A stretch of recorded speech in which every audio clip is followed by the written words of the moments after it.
Hello friends, बहुत बहुत स्वागत है इस कड़ी में। आज अरेंज मेनू के बारे में बात करेंगे। और अरेंज मेनू में हम क्या करते हैं कि चीज़ों को अरेंज करने का काम करते हैं। जैसा कि यहाँ पे दिखाई दे रहा है, बहुत ही इम्पॉर्टेंट कमांड्स। हम एक नया पेज ओपन कर लेते हैं और देख रहे हैं कि अरेंज मेनू जो है, इसमें सबसे पहला जो मेनू है वो है ट्रांसफॉर्मेशन।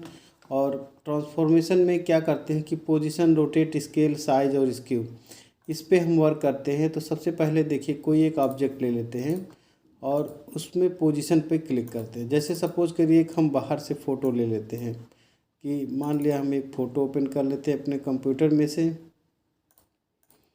तो चलिए यहाँ से एक पिक ले लिए और ये फ़ोटो यहाँ पे आ गया। और उसके बाद हम इसकी एक अपनी साइज़ दे देते हैं 1.5 और 2, इंटर मार देंगे। यहाँ पे इस प्रकार से हम फ़ोटो को सेट कर लिए हैं। और फ़ोटो हमारा मान लीजिए ये है, और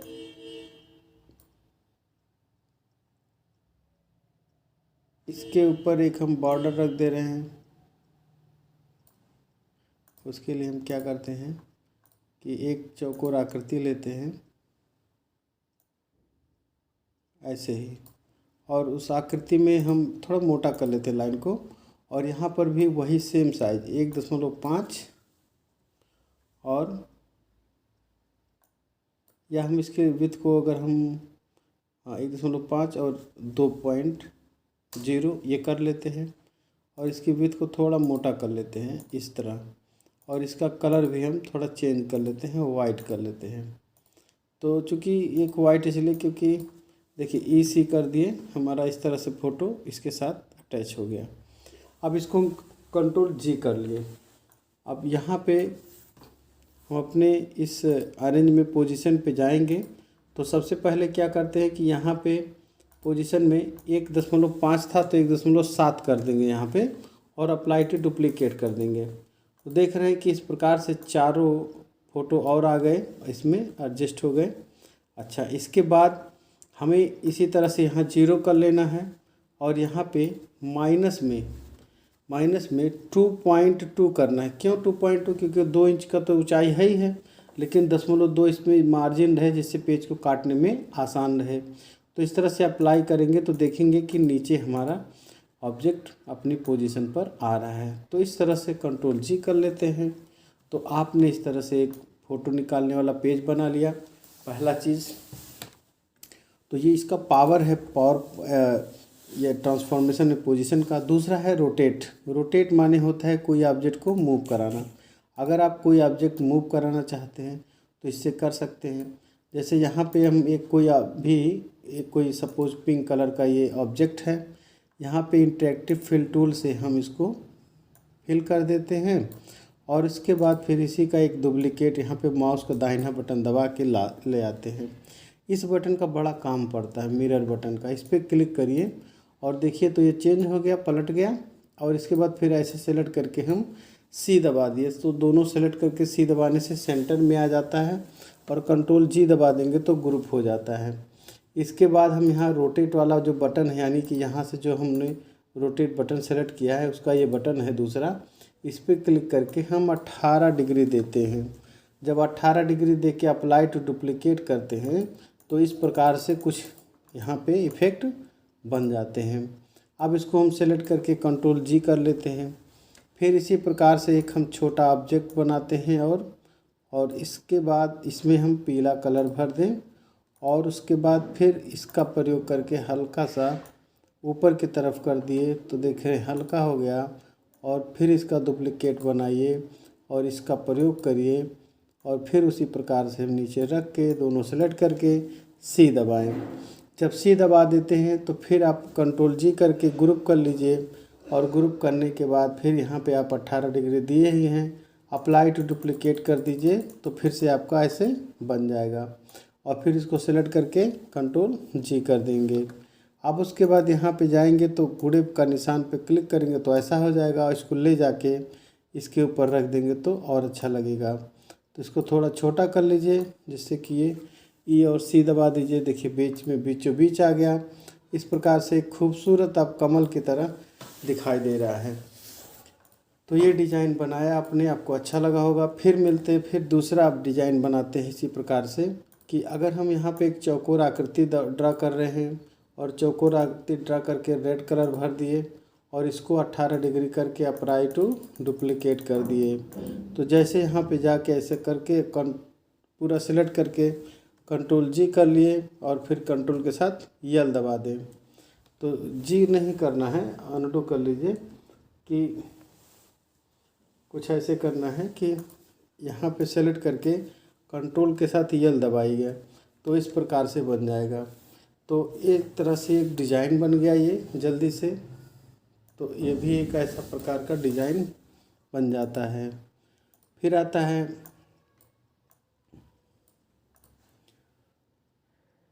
और भी चीज़ें ऐसे इसमें कर सकते हैं।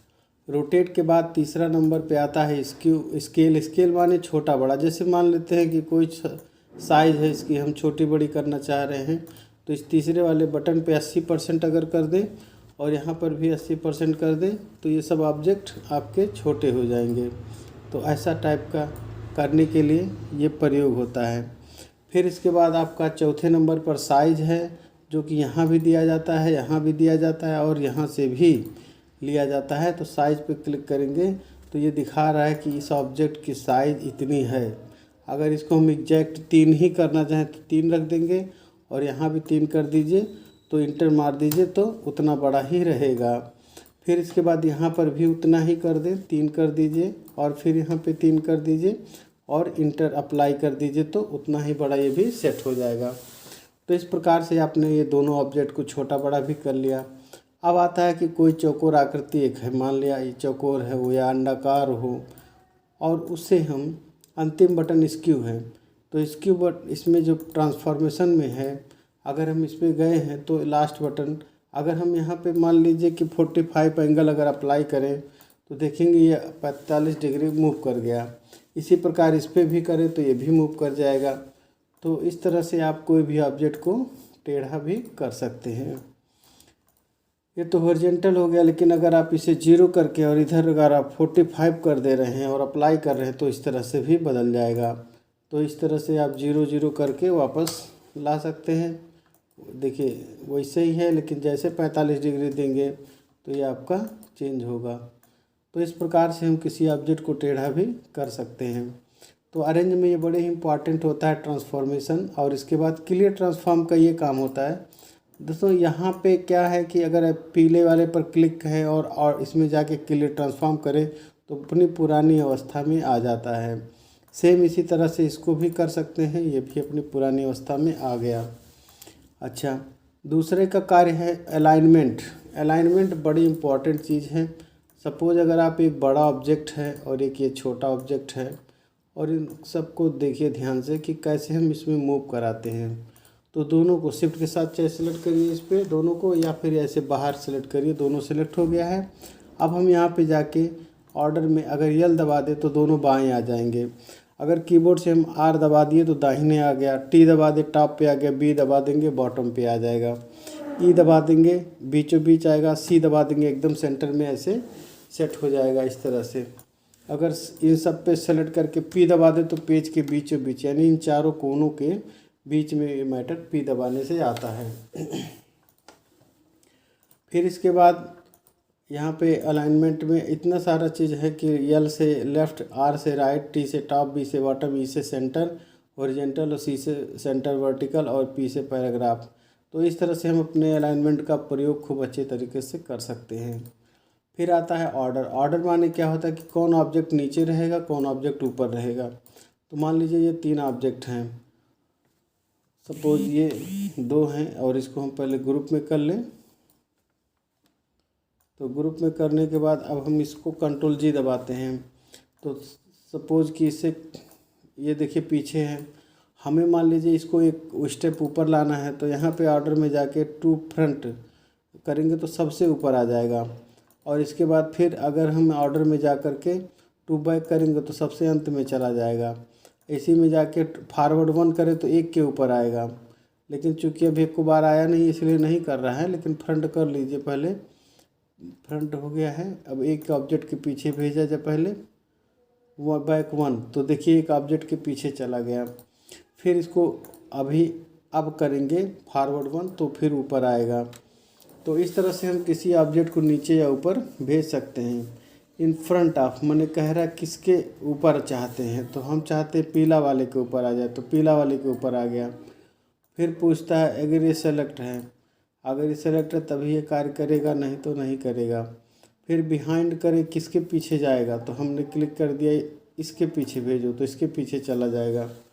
तो ऐसा भी होता है। ग्रुप यहाँ पे देख रहे हैं कि हम बार बार कंट्रोल जी का प्रयोग करके ग्रुप करते हैं, लेकिन जैसे हम यहाँ पे जाके हम अगर अनग्रुप कर दें तो सभी ऑब्जेक्ट अलग अलग हो जाएंगे। फिर अगर इसको भी देखिए दूर दूर हो गया, फिर इसको भी अगर हम अनग्रुप कर दें ना, तो ये सभी अलग अलग हो सकते हैं। तो अनडू कर लीजिए, नहीं तो बिगड़ जाएगा। सेलेक्ट करके इसी कर लीजिए, कंट्रोल जी कर लीजिए, तो ग्रुप से ग्रुप होगा। लेकिन एक ही बार में अनग्रुप ऑल करेंगे तो सभी अलग अलग हो जाएंगे। कंबाइन माने जोड़ना होता है। जैसे मान लीजिए कि कोई चीज़ हमने जोड़ा, लिखा, पढ़ा और उसमें हम कुछ लिख रहे हैं।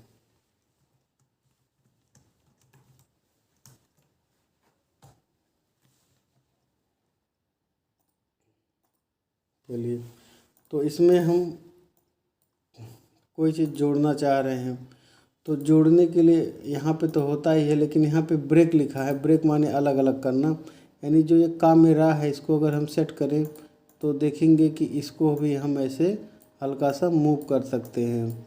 तो यानी ये यहाँ पे क्लिक करना होगा पहले, फिर उसके बाद इस पॉइंटर को पकड़ के, क्योंकि यहाँ पे एक चीज़ सेलेक्ट होगा, ये अनचेक कर लीजिए। अब उसके बाद जब करेंगे तो इसे देखिए इस तरह से आप कर सकते हैं। अब जैसे यहाँ पे एक बिंदी है इस तरह से, इसको भी चाहे तो हम इधर मूव करके क्रमांक का ये सही कर सकते हैं। तो अगर ये ब्रेक से अलग अलग होता है तो इसमें कोई चीज़ अगर हम जोड़ना चाहें, जैसे ये है ना, इसको ऑब्जेक्ट को अगर हम यहाँ भी एक तरह से जोड़ें और सेलेक्ट करने के बाद अगर हम यहाँ पे जाके जोड़ने का कंबाइन कर दें तो ये इसी में जुड़ जाएगा। हालांकि कुछ ठीक से नहीं आया, लेकिन ये जोड़ने का काम करता है कोई चीज़। फ़िलहाल इसको कंट्रोल जी कर लेते हैं और यहाँ पे हम कोई अगर मान लिया कोई मंत्रा चढ़ाना हो या कोई ऑब्जेक्ट ऐसे खींचना हो, ड्रा करना हो, तो बड़े आराम से इसमें हम जोड़ सकते हैं, बना सकते हैं। तो देखेंगे कि ऐसा मान लिया है और सेलेक्ट करके अगर यहाँ पे कंबाइन तो नहीं आ रहा है, तो कंबाइन का सेंस यही होता है कि कोई चीज़ ऑब्जेक्ट में जोड़ना। लेकिन चलिए आगे, लॉक ऑब्जेक्ट अगर हम यहाँ पे इसको लॉक कर दें तो ये चीज़ क्या होगी कि यहाँ पे लॉक हो जाती है और बगल में रखे तो नहीं जाता है, ताला बन जाता है। तो ऐसे प्रकार को हम क्या कहते हैं कि लॉक करना। लेकिन अनलॉक करेंगे तो फिर से ये हट जाएगा और फिर अपनी जगह से मूव कर सकता है। फिर इसके बाद आता है शेपिंग। इम्पॉर्टेंट चीज़ है शेपिंग माने आकृति बनाना। तो ये वाला देखेंगे वीडियो में कि जैसे मान लीजिए ये आकृति है और इसमें हम एक गोला है और इस गोले को इसके साथ ऐसे रख रहे हैं। तो जैसे हम इन दोनों को रखने के बाद और यहाँ पे जाके शेपिंग में वेल्ड कर देंगे तो दोनों के साथ जुड़ जाएगा। फिर इसके बाद अनडू कर दीजिए जिससे दोनों फिर से अलग अलग आ जाएं। और फिर सेलेक्ट करने के बाद अगर आप हम यहाँ पे ट्रिम कर दे तो ट्रिम माने काटना, देखिए अंदर से ऐसे काट दिया। फिर अनडू कर दीजिए एक बार, तो अनडू कर दिए। आप फिर से देखिए अगला है तीसरा इंटरसेक्ट माने काटना। देखिए इसी का लाल वाले हिस्से में के जो अंदर था उसी का पीला वाले हिस्से का कॉपी कर दिया, तो इस तरह से बोलते हैं इंटरसेक्ट करना। फिर आप देखिए इसमें क्या करते हैं कि चौथे नंबर पे है सिंप्लीफाई किए तो फिर ये अंदर काट दिया, तो ऊपर वाला हिस्से से नीचे वाले काट दिया। फिर से अनडू कर दीजिए और फिर से अनडू जब हो गया एक बार और करना होगा। तो अब आपका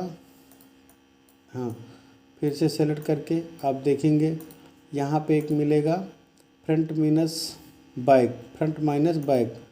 तो इस तरह से ऊपर, हाँ पीछे वाला कट गया और जो ऊपर वाला था उसके अनुसार फिर से अनडू कर दिए। फिर से देखिए, अगर अब की बार फिर से बैक माइनस फ्रंट करें तो अब की बार उल्टा हो जाएगा, ये कट जाएगा और उसके हिस्सा के बराबर ये जगह बच जाएगी। तो इस तरह से हम कोई चीज़ कर सकते हैं, इसका प्रयोग कर सकते हैं अच्छे से।